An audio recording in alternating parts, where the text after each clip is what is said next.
आणि मंडळी, गेल्या काही दिवसांपासून इंडिगोच्या विमानसेवेचा देशभरात गोंधळ सुरू आहे, आपण सगळे जाणतो. पण त्या विमानसेवेतल्या गोंधळाचा फटका हा आमदारांनाही बसलाय. विमानसेवा अजूनही विस्कळीत असल्याने अनेक आमदारांचं तिकीट नागपूरला जाण्यासाठी हे रद्द झालं. उद्यापासून नागपुरात हिवाळी अधिवेशन सुरू होत आहे आणि त्यासाठी अनेक आमदारांनी इंडिगो विमानानं जाण्याचं तिकीट बुक केलं होतं. पण अनेक विमानं रद्द झाल्यानं त्याचा फटका हा आमदारांना बसला. त्यामुळे नागपूरमधील विधानसभा वेळेत गाठण्यासाठी आता आमदारांना इतर पर्यायी मार्गांचा अवलंब करावा लागणार आहे.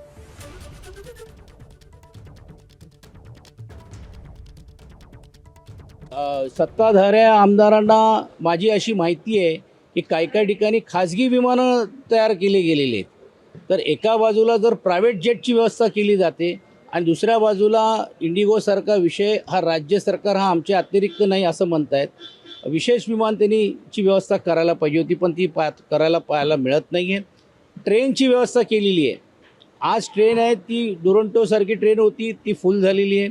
आज पण एक ट्रेन 3:30 वाजता आहे, ती आता माहीत पडलं 5 वाजता आहे आणि ती उद्या संध्याकाळी पोहोचणार आहे. म्हणजे एकंदरीतच प्रवाशांच्या मोठ्या प्रमाणावरती हाल आहेत. मी उद्या सकाळी 5:30ची फ्लाईट सकाळी केली होती, म्हणजे अजूनही आहे ती.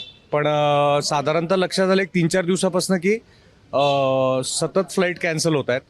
आज सुद्धा मला वाटतं बरेचशा दुपारच्या फ्लाईट कॅन्सल झाल्यात. तर ती 3-4 दिवसाआधी पूर्वी चंद्रकांत दादा आमचे पालक असल्यामुळे त्यांच्याशी चर्चा झाली होती की अशी परिस्थिती समजा उद्भवली तर काय पर्याय असू शकतात.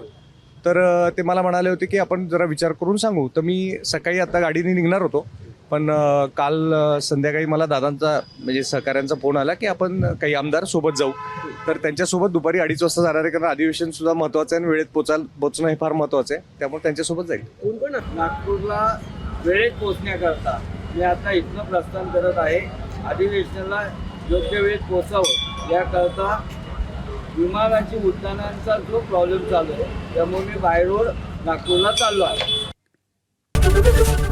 एबीपी माझा, उघडा डोळे बघा नीट.